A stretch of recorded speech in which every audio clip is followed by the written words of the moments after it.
How to flip an image on iPhone. First is by going to your photos and then look for the image that you want to flip. For example, I will choose this one. Simply click on the edit button found right here and then look for this button right here, which is the crop button or the rotate or flip button. If you want to flip your your image from left to right, simply click on this button on the upper left corner of the screen.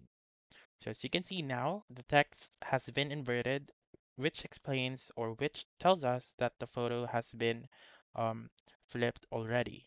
If you want to rotate your photo, simply click on this button right here, also seen on the upper left corner. So click on that one, click on it again, or until you can reach your desired flip. So once you're done, simply click on done right here, and then there you go.